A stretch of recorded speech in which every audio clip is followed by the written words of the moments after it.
দেখো এখানে বাবান বসে বসে টিভি দেখছে। আর লক্ষ্মী পুজো তো সেরকমভাবে কিছু মানে করব না, কালকে বাজারঘাট সব করে এনেছি। সেরকমভাবে ছোট করেই পুজো দেব মাকে।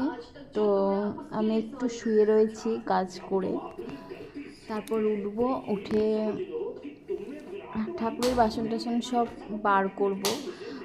যেহেতু কিছুদিন আগে জন্মাষ্টমী ছিল, সিংহাসন থেকে সব ঠাকুর নামিয়ে পরিষ্কার করাই হয়েছে। তো শুধু মা লক্ষ্মীর জামাটা পাল্টাবো, ঠাকুরের বাসন বার করব।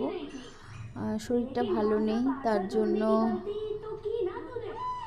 ভালো লাগছে না সকাল থেকে, কেন জানি না। ডাইনিং স্পেসে বাবান টিভি দেখছে, আর আমি এখানে বাবানই বিছানা করে দিয়েছে, শুয়ে রয়েছি।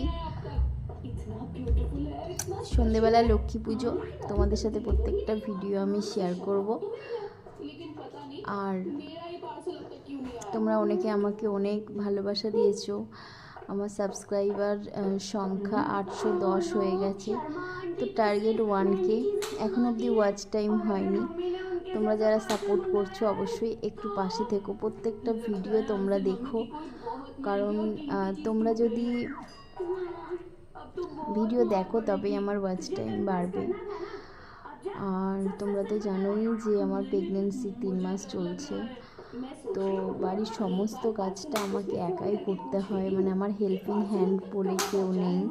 কাজের দিদিটাও আসছিল, বাট জানি না কেন আসছে না। আর মা এসে কদিন ছিল, মা যখন থাকে তখন সবটাই মাই করে, আমি অতটা কিছু করি না।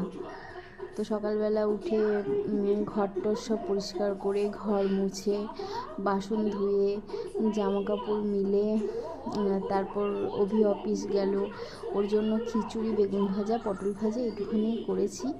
আর আমি একদম উপোস থাকিনি, চা বিস্কুট খেয়েছি, জল খেয়েছি, কারণ ওষুধ খেতে হবে, ওষুধ খাওয়ার জন্যই। আর তারপরে শরীরটা যেহেতু ভালো নেই না, না খেয়ে অতক্ষণ থাকতে পারবো না।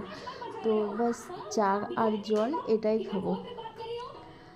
তো চলো ভিডিওটা এখানে এন্ড করি, অনেক কাজ রয়েছে, একটুখানি শুয়ে রেস্ট করছিলাম। তো ভাবলাম তোমাদের সাথে অনেক দিন ভিডিও শেয়ার করা হয়নি, একটু তোমাদের সাথে ভিডিও শেয়ার করে নিই। তো চলো, টাটা, পাশে থেকো, সাপোর্ট করো, অনেক অনেক ভালোবাসা দিও।